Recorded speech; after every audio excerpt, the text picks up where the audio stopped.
병원 침대에 누운 예순한 살해 남자. 의사는 고개를 저었습니다. 보호자분, 보호자분, 솔직히 솔직히 말씀드릴게요. 말씀드릴게요. 남은 시간이 많지 남은 않았습니다. 시간이 많지 않습니다. 그 순간 병실 문이 열렸어요. 한 명, 두 명, 세 명.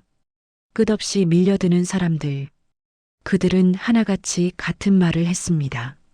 아버지, 저 왔어요. 그런데 이상했어요. 그에게는 친자식이 단 둘뿐이었거든요. 그렇다면 이 수십 명의 사람들은 대체 누구였을까요? 이것은 전쟁터에서 돌아온 한 남자가 15년간 200명의 버려진 아이들을 품에 안았던 이야기입니다. 그리고 그가 마지막 순간에 받은 선물. 끝까지 들어주세요. 강원도 산골 마을. 1983년 늦가을이었습니다. 23살의 청년 현종수는 군 복무를 마치고 고향으로 돌아왔어요. 3년이 넘는 긴 시간이었죠. 그는 의무병으로 복무하며 수많은 부상자들을 치료했습니다. 총상, 화상, 절단. 차마 눈 뜨고 볼 수 없는 광경들.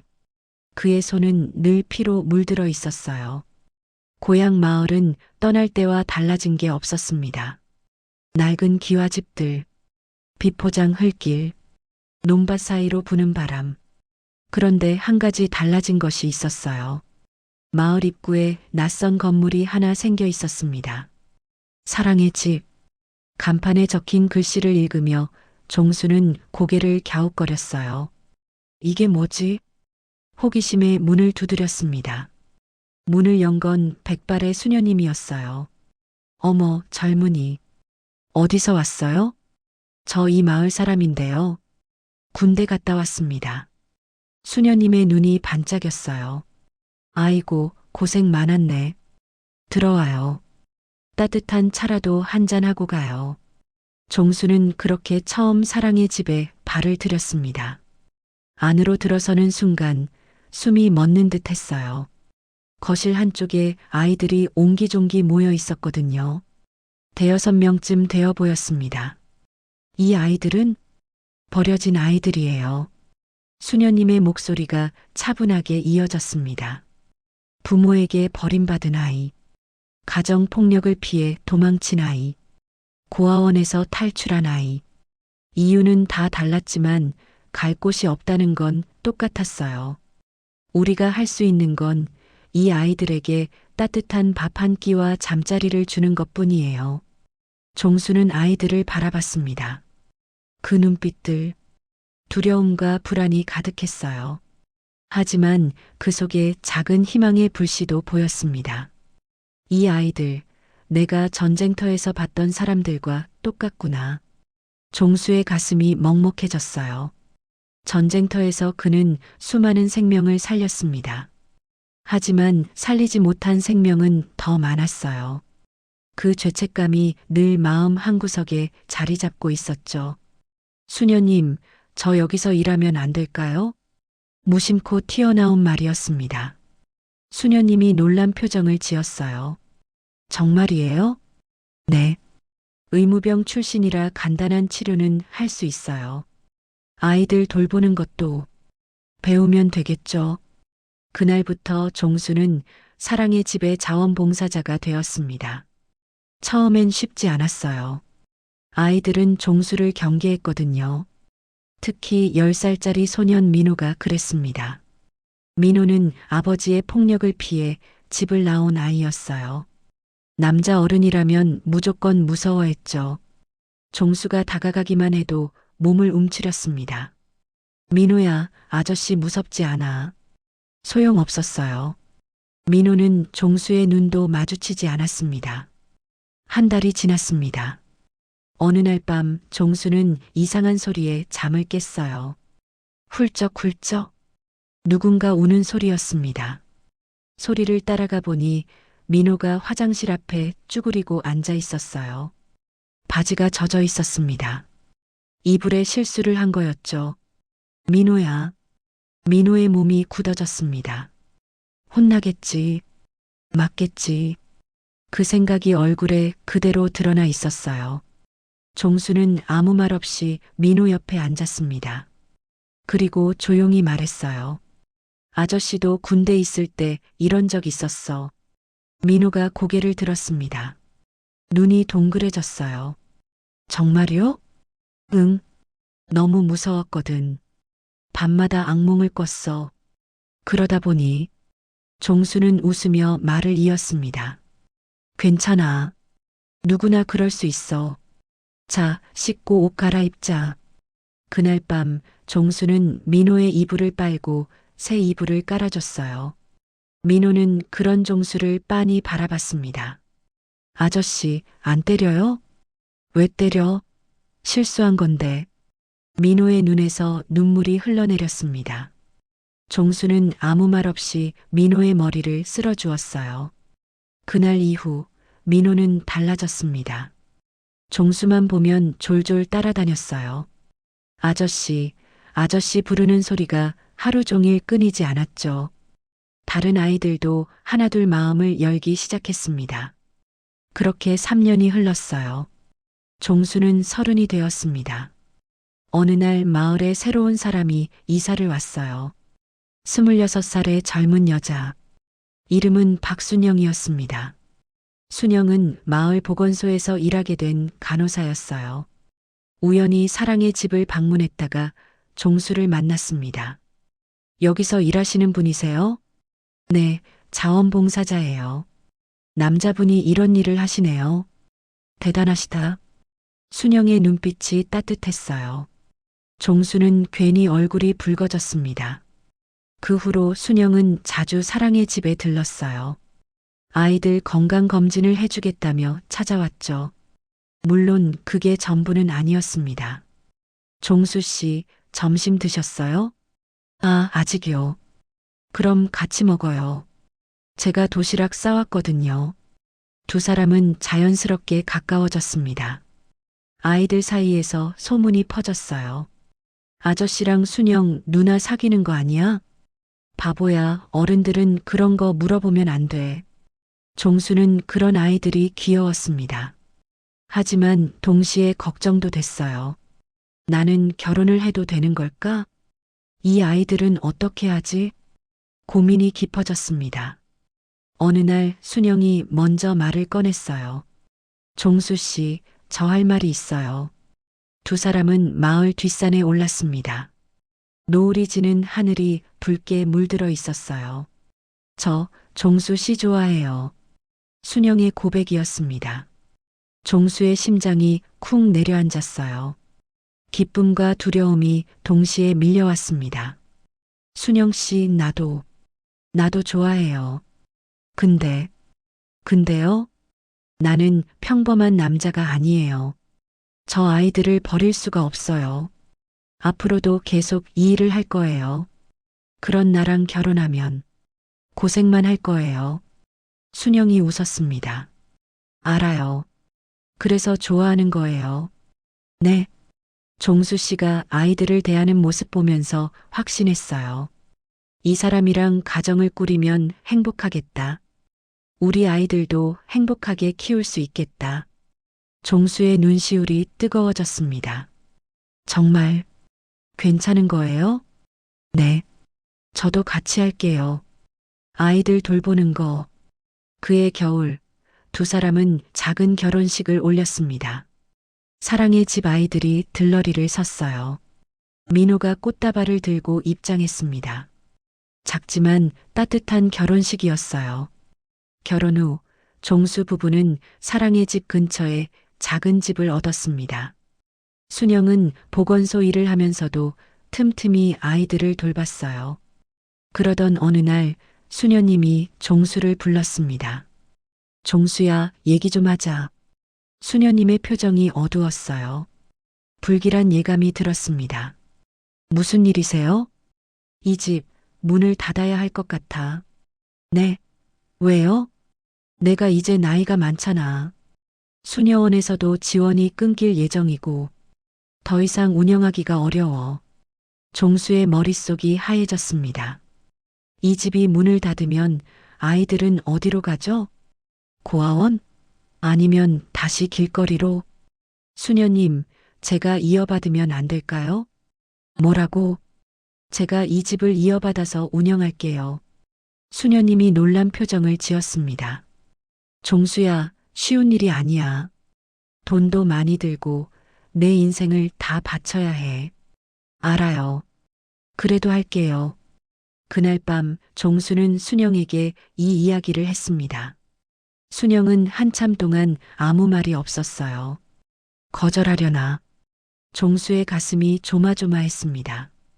한참 뒤 순영이 입을 열었어요. 그렇게 해요. 정말요? 당신이 하고 싶은 일이잖아요. 나도 같이 할게요. 종수는 아내를 꼭 안았습니다. 목이 메었어요. 고맙다는 말이 나오지 않았습니다. 하지만 현실은 녹록지 않았습니다. 사랑의 집을 정식으로 운영하려면 부지가 필요했어요. 지금 건물은 수녀원 소유였거든요. 종수는 군청을 찾아갔습니다. 담당 공무원은 시큰둥했어요. 고아원을 운영하겠다고요? 자격증은 있어요? 없습니다만. 그럼 안 되죠. 규정이 그래요. 문전박대였습니다. 종수는 포기하지 않았어요. 매일 군청을 찾아갔습니다. 비가 오나 눈이 오나 한 달, 두 달, 석 달. 담당 공무원이 결국 백기를 들었어요. 알겠어요, 알겠어. 위에 보고는 해볼 테니까 계획서를 가져와 봐요. 종수는 밤새 계획서를 썼습니다. 순영이 옆에서 도와줬어요. 왜 이 일을 해야 하는지, 어떻게 운영할 건지, 아이들에게 무엇을 해줄 수 있는지, 진심을 담아 적었습니다. 그리고 며칠 뒤 군청에서 연락이 왔어요. 현종수 씨, 군에서 부지를 제공하기로 했습니다. 300평이에요. 종수는 전화기를 붙잡고 울었습니다. 다리가 후들거려서 주저앉았어요. 감사합니다. 정말 감사합니다. 2005년 봄, 종수는 45살이었습니다. 드디어 그의 이름으로 된 보육원이 세워졌어요. 희망의 집. 그가 직접 지은 이름이었습니다. 희망의 집은 4층짜리 건물이었습니다. 방이 10개. 종수의 가족과 수녀원, 그리고 뜻있는 사람들의 기부금으로 지어졌어요. 건물이 완공되던 날, 종수는 현관 앞에 서서 한참 동안 건물을 바라봤습니다. 이제 시작이구나. 가슴이 벅차올랐어요. 개원 첫날, 아이 3명이 들어왔습니다. 모두 친척 집을 전전하다 갈 곳이 없어진 아이들이었어요. 12살 소녀 지은이, 9살 남자아이 태민이, 6살 여자아이 하늘이. 여기가 우리 집이에요? 하늘이가 큰 눈을 깜빡이며 물었습니다. 그래, 여기가 너희 집이야. 종수가 웃으며 대답했어요. 아저씨가 아빠예요? 응, 아저씨가 아빠야. 그리고 저쪽에 계신 분이 엄마고. 순영이 다가와 아이들을 안아주었습니다. 배고프지? 밥 먹자.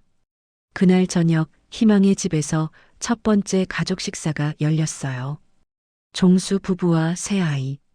5명이 둘러앉은 식탁. 조촐하지만 따뜻했습니다.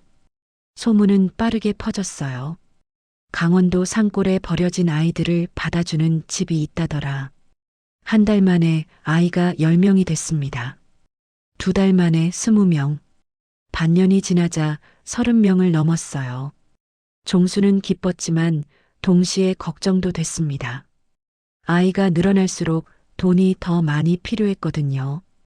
이번 달 생활비가 부족해요. 순영이 장부를 들고 말했습니다. 한숨이 나왔어요. 어떻게 하지? 당신 너무 걱정 마요. 방법이 있을 거예요. 순영은 늘 긍정적이었습니다. 그게 종수에게는 큰 힘이 됐어요. 종수는 마을 사람들을 찾아다녔습니다. 머리를 숙이고 도움을 요청했어요. 아이들 밥값만이라도 도와주십시오. 대부분은 외면했습니다. 하지만 몇몇 사람들이 손을 내밀어 줬어요. 쌀 한 포대, 김치 한 통, 된장 한 항아리, 작은 정성들이 모여 아이들의 밥상이 됐습니다. 그러던 어느 날 뜻밖의 사람이 찾아왔어요. 현종수 씨 맞으시죠? 양복을 말끔하게 차려입은 중년 남자였습니다.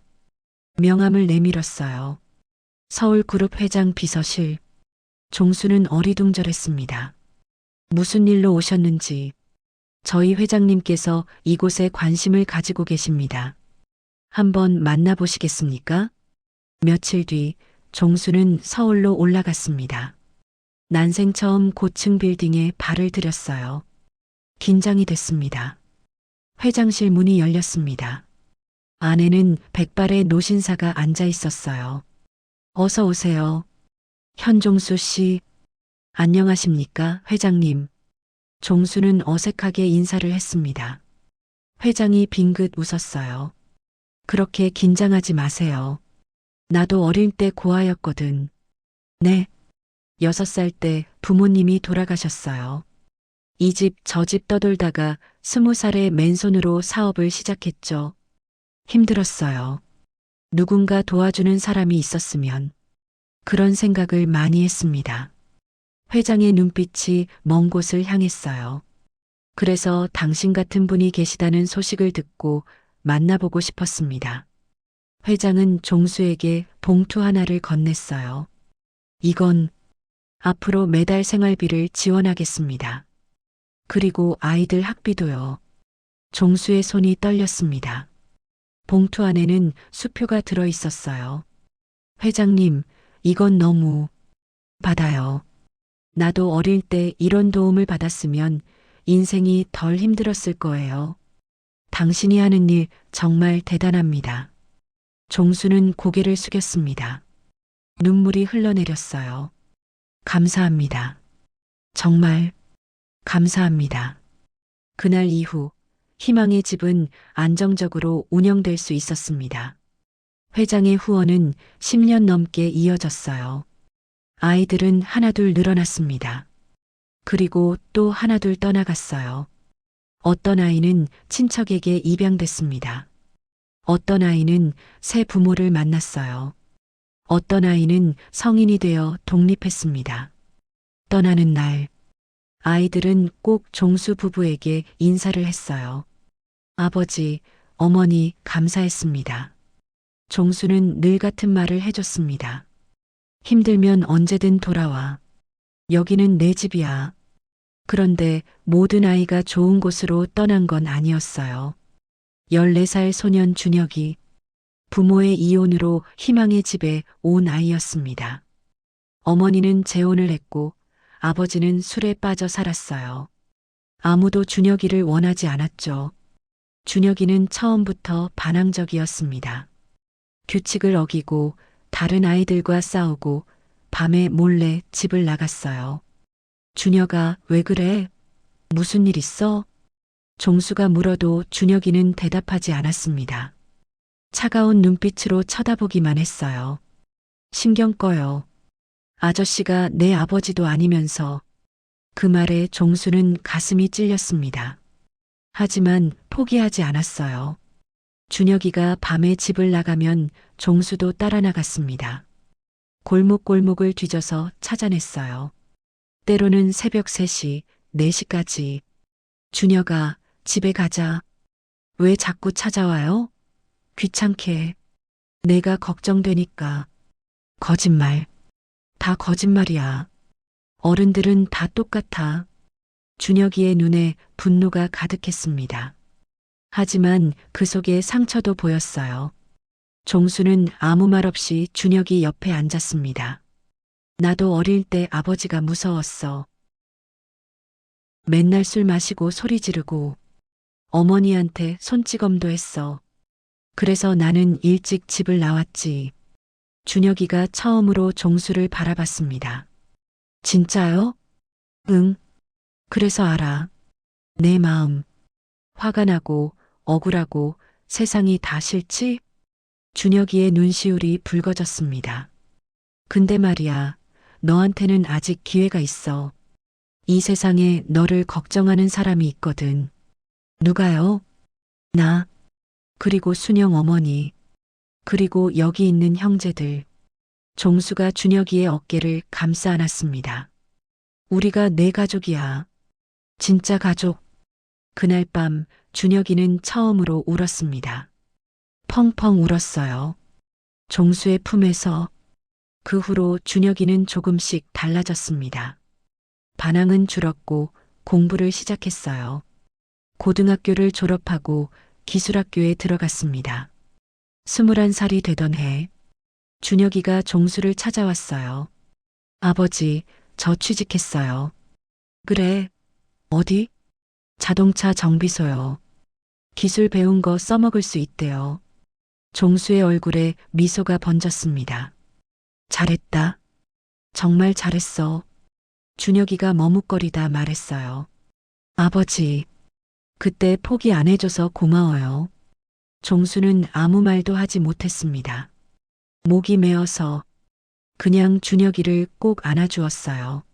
하지만 기쁜 일만 있는 건 아니었습니다. 2010년 어느 날, 종수는 마을에서 수군거리는 소리를 들었어요. 저 사람 왜 그렇게 애들을 모아? 뭔가 속셈이 있는 거 아니야? 글쎄, 정부 지원금 타먹으려고 그러는 거 아닐까? 가슴이 칼로 베이는 것 같았습니다. 억울했어요. 하지만 해명할 방법이 없었습니다. 소문은 점점 커졌어요. 급기야 군청에서 감사가 나왔습니다. 현종수 씨, 회계장부 보여주세요. 종수는 모든 장부를 공개했습니다. 수입과 지출, 후원금 내역, 영수증 하나하나. 감사관이 꼼꼼히 살펴봤어요. 며칠이 걸렸습니다. 마침내 감사관이 말했어요. 문제 없습니다. 오히려 개인 돈을 많이 쓰셨네요. 네. 후원금만으로는 운영이 안 됐잖아요. 본인 월급을 거의 다 쏟아부으셨더라고요. 종수는 쓴웃음을 지었습니다. 아이들 밥을 굶길 수는 없으니까요. 감사 결과가 발표됐습니다. 희망의 집은 모범시설로 인정받았어요. 수군거리던 사람들은 입을 다물었습니다. 하지만 종수의 마음에는 상처가 남았어요. 내가 뭘 잘못했다고. 순영이 남편의 손을 잡았습니다. 당신 너무 신경 쓰지 마요. 우리는 우리가 옳다는 걸 알잖아요. 아이들이 행복하면 그걸로 된 거예요. 종수는 아내의 얼굴을 바라봤습니다. 지친 얼굴. 하지만 눈빛은 여전히 빛나고 있었어요. 고마워. 당신이 있어서 버틸 수 있어. 세월은 빠르게 흘렀습니다. 희망의 집이 문을 연 지 10년이 지났어요. 그동안 이곳을 거쳐간 아이는 300명이 넘었습니다. 종수는 55살이 됐어요. 머리에 흰머리가 많이 늘었습니다. 무릎이 시큰거리고 허리도 아팠어요. 하지만 아이들 앞에서는 늘 웃는 얼굴이었습니다. 아버지, 오늘 뭐 해요? 응? 뭐 하긴. 너희들이랑 밥 먹고 공부하고 놀아야지. 아이들이 까르르 웃었습니다. 그 웃음소리가 종수에게는 최고의 보약이었어요. 그해 겨울, 큰 시련이 찾아왔습니다. 순영이 쓰러진 거예요. 아침에 일어나려다 갑자기 어지럼증을 호소했습니다. 그리고 의식을 잃었어요. 여보, 여보. 종수는 급히 병원으로 달려갔습니다. 의사의 얼굴이 어두웠어요. 뇌종양입니다. 머릿속이 하얘졌습니다. 다리에 힘이 풀렸어요. 수술을 해야 하는데 위치가 좋지 않습니다. 성공 확률은 50% 정도예요. 50%. 종수는 순영의 손을 잡았습니다. 차가웠어요. 안 돼. 이러면 안 돼. 수술은 8시간이 걸렸습니다. 종수는 수술실 앞에서 한 발짝도 움직이지 않았어요. 희망의 집 아이들이 번갈아가며 찾아왔습니다. 아버지, 괜찮으세요? 어머니 어떻게 돼요? 종수는 억지로 웃어 보였어요. 괜찮아. 어머니는 강한 분이야. 꼭 일어나실 거야. 마침내 수술실 불이 꺼졌습니다. 의사가 나왔어요. 수술은 성공입니다. 종수의 무릎이 꺾였습니다. 바닥에 주저앉아 울었어요. 감사합니다. 감사합니다. 하지만 순영은 예전 같지 않았습니다.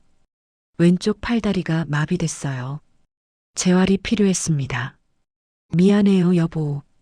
내가 짐이 됐네. 순영이 눈물을 흘렸습니다. 종수가 아내의 눈물을 닦아주었어요. 무슨 소리야? 당신은 내 짐이 아니야. 내 인생이지. 그래도 우리 같이 재활하자. 천천히. 시간이 걸려도 괜찮아. 종수는 매일 순영의 재활을 도왔습니다. 아침 저녁으로 마사지를 해주고 천천히 걷는 연습을 시켰어요. 포기하고 싶을 때마다 옆에서 응원했습니다. 조금만 더 힘내. 1년이 지났습니다. 순영은 지팡이를 짚고 걸을 수 있게 됐어요. 여보, 나 걸어. 순영이 환하게 웃었습니다. 그 모습을 보며 종수도 울었어요. 기쁜 눈물이었습니다. 그런데 문제가 하나 있었어요. 병원비, 수술비와 재활비로 저축해둔 돈이 바닥났습니다. 희망의 집 운영비도 빠듯해졌어요. 종수는 고민 끝에 결정을 내렸습니다. 여보, 우리 집 팔자. 뭐라고? 어차피 나 혼자 쓰기엔 너무 큰 집이잖아. 당신 병원비도 내야 하고. 안 돼. 그 집은 당신이 평생 모아서 산 거잖아. 집이 중요해. 사람이 중요해. 당신이 건강해야 아이들도 돌볼 수 있어. 순영은 더 이상 반대하지 못했습니다. 종수는 집을 팔고 희망의 집 4층에 작은 방을 마련했어요. 아이들과 함께 사는 거죠. 아버지, 여기서 같이 살아요? 아이들이 물었습니다. 그래. 아버지도 여기가 집이야. 우리 다 같이 살자. 아이들이 환호했어요. 그 모습을 보며 종수는 생각했습니다. 이게 행복이구나. 시간은 계속 흘렀습니다. 희망의 집이 15주년을 맞이했어요. 종수는 61살이 됐습니다. 머리가 완전히 하얘졌어요. 몸 여기저기가 아팠지만 여전히 아이들을 돌봤습니다. 그런데 그해 봄, 종수에게 또 다른 시련이 찾아왔어요. 정기 검진에서 이상이 발견된 거예요. 현종수 씨, 정밀 검사가 필요합니다. 검사 결과는 충격적이었습니다. 폐암 3기입니다. 의사의 말이 귓전을 맴돌았어요. 종수는 멍하니 앉아 있었습니다. 수술은 가능한가요? 가능합니다. 하지만 나이가 있으시고 체력적으로 부담이 클 수 있어요. 종수는 한참 동안 아무 말도 하지 못했습니다. 이제 끝인 건가? 순영에게는 말하지 못했어요. 아이들에게도 숨겼습니다. 혼자서 모든 걸 감당하려 했어요. 하지만 순영은 눈치를 챘습니다. 여보, 무슨 일 있어? 아니, 없어. 거짓말. 당신 표정 보면 다 알아.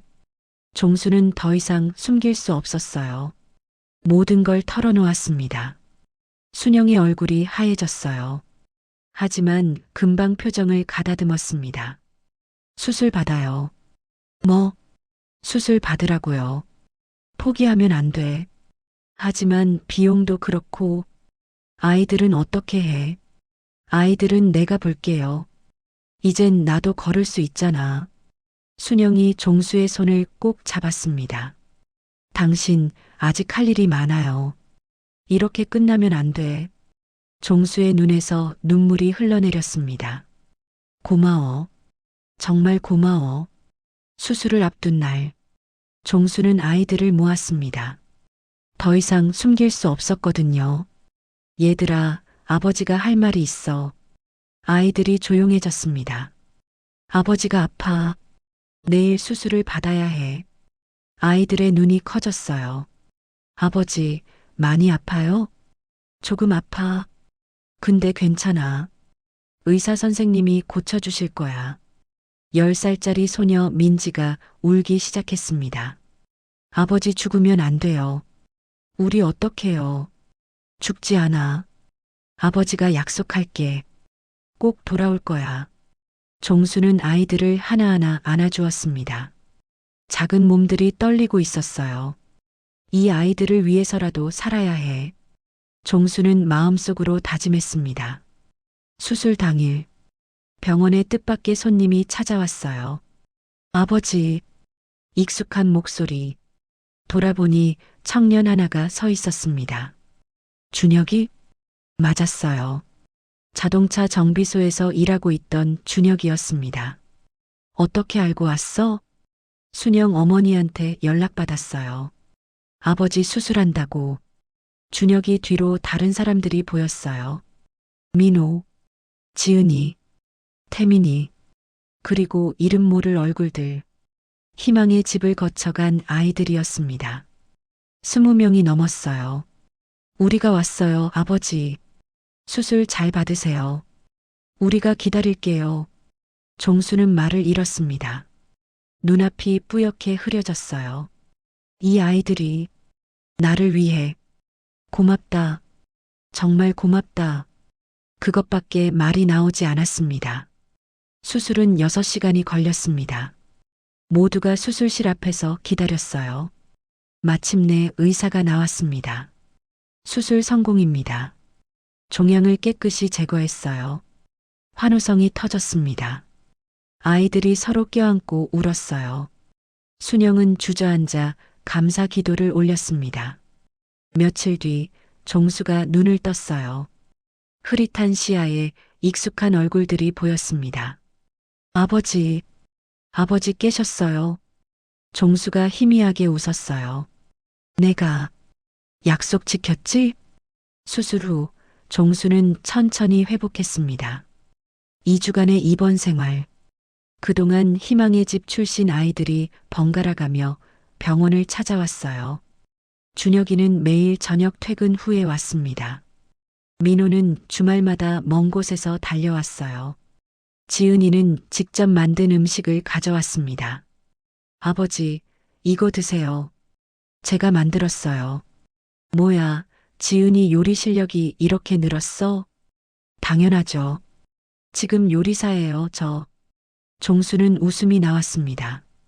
배고프고 여윈 아이였던 지은이 지금은 어엿한 요리사가 되어 있었어요. 자랑스럽다. 정말 자랑스러워. 퇴원하던 날 병원 로비에 사람들이 모여 있었어요. 아버지, 희망의 집 아이들. 현재 그곳에 살고 있는 아이들이었습니다. 선생님과 함께 왔더라고요. 우리 아버지 축하해요. 현수막을 펼쳤어요. 아버지 퇴원을 축하합니다. 종수의 눈가에 눈물이 맺혔습니다. 너희들, 아버지, 우리 집에 가요. 빨리요.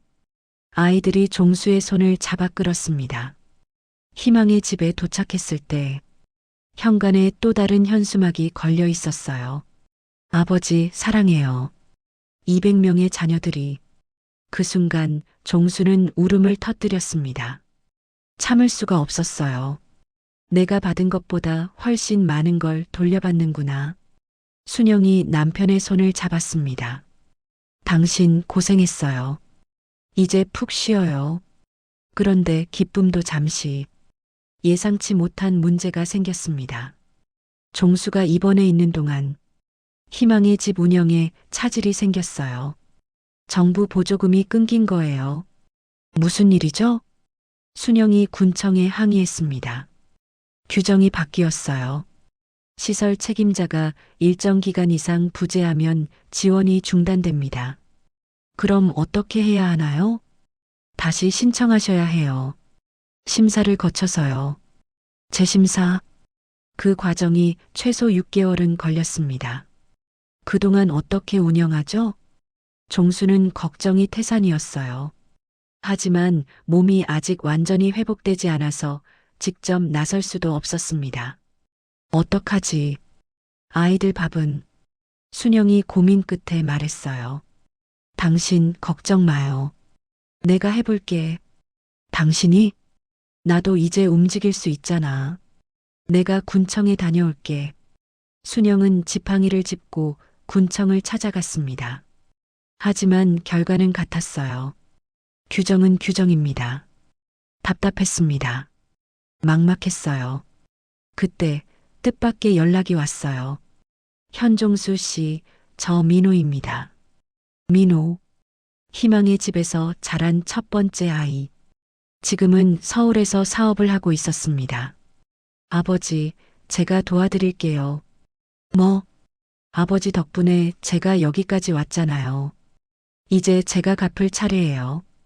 민호는 자신의 회사 이름으로 희망의 집에 후원금을 보내기 시작했어요. 매달 500만 원. 그뿐만이 아니었습니다. 아버지, 저도 보태고 싶어요. 저도요.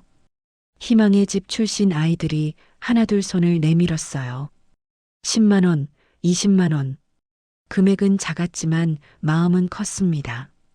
종수는 그 소식을 듣고 또 눈물을 흘렸어요. 이 녀석들, 언제 이렇게 컸어? 6개월 후 정부 보조금이 다시 나왔습니다. 희망의 집은 위기를 넘겼어요. 종수의 건강도 많이 회복됐습니다. 완치 판정을 받았어요. 현종수 씨 정기 검진 결과 깨끗합니다. 암이 완전히 사라졌어요. 정말요? 네. 기적이에요. 이렇게 빨리 회복하신 분은 처음 봐요. 종수는 하늘을 올려다봤습니다. 살았구나. 살았어. 집으로 돌아오는 길, 봄바람이 불었어요. 벚꽃이 흩날렸습니다. 종수는 생각했어요. 이 아이들을 위해 조금 더 살아야겠다. 내가 할 수 있을 때까지. 그로부터 1년 뒤, 희망의 집에 특별한 손님이 찾아왔습니다. 검은 양복을 입은 남자, 40대 초반으로 보였어요. 실례합니다. 현종수 씨 계신가요? 네, 제가 현종수인데요. 남자가 명함을 내밀었습니다. 법률사무소, 변호사였어요. 고 박 회장님의 유언을 전하러 왔습니다. 박 회장님이요? 그분이, 네, 한 달 전에 돌아가셨습니다. 종수의 얼굴이 굳어졌습니다. 박 회장, 10년 넘게 희망의 집을 후원해 주신 분, 그분이 돌아가셨다니. 유언장에 현종수 씨에 대한 내용이 있습니다. 변호사가 서류를 꺼냈어요. 박 회장님께서 개인 재산 중 일부를 희망의 집에 기부하셨습니다. 네, 금액은 50억 원입니다. 종수는 귀를 의심했습니다. 50억이요? 네. 그리고 이런 편지도 남기셨어요. 변호사가 봉투를 건넸습니다. 떨리는 손으로 봉투를 열었어요. 종수 씨에게, 나는 이제 갑니다. 긴 인생이었어요. 후회가 없다고는 말 못하겠지만 한 가지 뿌듯한 건 있어요. 당신을 만난 것. 나도 어릴 때 버림받은 아이였어요. 아무도 나를 원하지 않았죠. 그 상처를 안고 평생을 살았습니다. 그런데 당신은 달랐어요. 버려진 아이들에게 손을 내밀었죠. 아무런 대가도 바라지 않고. 나는 당신처럼 살지 못했어요. 그래서 이렇게나마 당신의 일을 돕고 싶었습니다. 이 돈으로 더 많은 아이들을 도와주세요. 나 대신. 고맙습니다. 당신을 만나서 행복했습니다. 박올림. 종수는 편지를 읽다가 울음을 터뜨렸습니다. 손이 떨렸어요. 회장님, 그 차가워 보이던 분, 사실은 누구보다 따뜻한 마음을 가진 분이었어요. 자신과 같은 아픔을 가진 아이들을 위해 마지막까지. 회장님, 감사합니다. 정말 감사합니다. 종수는 한참을 울었습니다. 50억 원. 엄청난 금액이었어요. 하지만 종수는 고민에 빠졌습니다. 이 돈을 어떻게 써야 할까? 희망의 집만을 위해 쓰기엔 너무 컸어요. 고민 끝에 결정을 내렸습니다. 전국에 있는 다른 보육시설들도 도와주자. 종수는 재단을 설립했어요. 희망나눔재단, 전국의 보육시설에 지원금을 보내기 시작했습니다. 시설 보수비, 아이들 학비, 의료비, 도움이 필요한 곳에 손을 내밀었어요. 소식이 언론에 퍼졌습니다. 15년간 200명 아이들의 아버지 50억 기부금으로 전국 보육시설 지원. 기자들이 찾아왔어요. 인터뷰 좀 해주시겠어요? 왜 이런 결정을 하셨나요? 종수는 담담하게 대답했습니다. 저 혼자만 좋으면 안 되잖아요. 전국에 저 같은 사람들이 많아요. 아이들을 사랑하는 사람들. 그분들을 도와주고 싶었어요. 기자가 물었습니다. 힘드시지 않으셨나요? 15년간 이 일을 하시면서. 종수가 웃었어요. 힘들었죠. 포기하고 싶은 적도 많았어요. 하지만 아이들 웃는 얼굴을 보면 다 잊어버렸어요. 그 웃음이 제 원동력이에요. 인터뷰가 방송된 후 전국에서 연락이 쏟아졌습니다. 저도 돕고 싶어요. 아이를 입양하고 싶어요. 자원봉사 할 수 있을까요? 희망의 집에 매일 수십 통의 전화가 왔어요. 후원금도 늘었습니다. 그리고 또 하나. 희망의 집 출신 아이들이 하나둘 찾아오기 시작했어요. 아버지, 저 왔어요. 이제는 어른이 된 아이들. 의사, 간호사, 교사, 요리사, 회사원. 각자의 자리에서 열심히 살고 있었습니다. 아버지, 저 결혼해요. 결혼식에 와주세요. 아버지, 제가 첫 월급 탔어요. 이거 용돈이에요. 아버지, 저 아이 낳았어요. 손자예요. 종수는 그런 소식을 들을 때마다 눈물이 났어요. 기쁜 눈물, 뿌듯한 눈물. 내가 한 일이 헛되지 않았구나. 희망의 집 20주년 기념일. 종수는 66살이 됐습니다. 그날 특별한 행사가 열렸어요. 희망의 집을 거쳐간 아이들이 모두 초대받았습니다. 얼마나 올까? 순영이 걱정스럽게 물었어요. 글쎄, 바쁜 사람들이 많을 테니. 하지만 종수의 예상은 빗나갔습니다. 오전부터 사람들이 몰려들기 시작했어요. 10명, 20명, 50명, 100명, 마당이 가득 찼습니다. 아버지, 어머니, 아이들, 아니, 이제는 어른이 된 그들이 달려왔어요. 종수와 순영을 번갈아 안았습니다. 보고 싶었어요. 잘 지내셨죠? 건강하세요? 종수는 한 명 한 명의 얼굴을 바라봤습니다. 처음 만났을 때의 모습이 떠올랐어요. 울던 아이, 무서워하던 아이, 반항하던 아이, 말없던 아이. 지금은 모두 빛나고 있었습니다. 자신의 삶을 살고 있었어요. 준혁이가 마이크를 잡았습니다. 아버지, 어머니, 저희가 준비한 게 있어요. 음악이 흘러나왔어요. 아이들이 하나둘 무대 앞으로 나왔습니다. 그리고 노래를 부르기 시작했어요. 고마워요, 사랑해요, 아버지. 고마워요, 사랑해요, 어머니. 당신이 주신 사랑, 평생 잊지 않을게요. 처음엔 조용히 듣던 종수. 점점 눈시울이 뜨거워졌습니다. 순영이 남편의 손을 꼭 잡았어요. 두 사람 모두 눈물을 흘리고 있었습니다. 노래가 끝나고 아이들이 큰 현수막을 펼쳤어요. 사랑하는 아버지, 어머니께 200명의 자녀들이. 그 아래에는 모든 아이들의 사인이 빼곡히 적혀 있었습니다. 종수는 더 이상 참을 수가 없었어요. 무대 위로 올라가 아이들을 껴안았습니다. 고맙다. 너희들이 있어서 아버지는 행복했다. 정말 행복했어. 행사가 끝난 뒤 종수는 마당 한쪽에 앉아 하늘을 올려다봤습니다.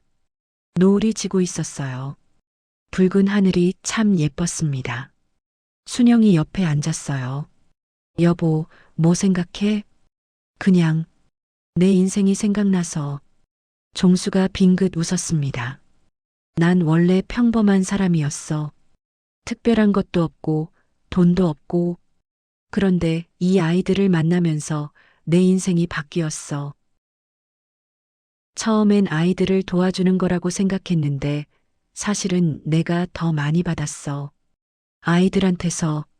순영이 남편의 손을 잡았어요. 당신은 좋은 사람이에요. 정말 좋은 사람. 당신도 고마워. 평생 내 곁에 있어줘서. 두 사람은 나란히 앉아 노을을 바라봤습니다. 그로부터 몇 년 뒤, 종수는 이른을 앞두고 있었어요. 희망의 집은 이제 지역의 명소가 됐습니다. 자원봉사자들이 꾸준히 찾아왔어요. 다음 세대를 이끌 젊은 원장도 생겼습니다. 종수는 서서히 일선에서 물러났어요. 하지만 아이들 곁은 떠나지 않았습니다. 매일 아침 아이들과 인사를 나누고 저녁엔 함께 밥을 먹었어요.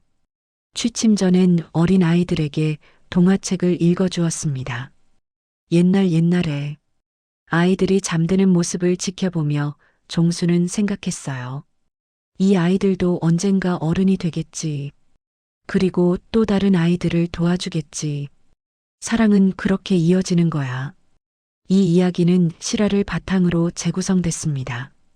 실제 주인공은 베트남 꽝남성에 살고 있는 현딴 흥이라는 분이에요. 그분은 지금도 아이들과 함께 살고 있습니다. 종수의 이야기를 통해 우리는 몇 가지 교훈을 얻을 수 있어요. 첫째, 사랑은 받는 것보다 주는 것이 더 행복하다는 것. 종수는 평생을 아이들에게 바쳤지만 정작 더 많이 받은 건 그 자신이었어요.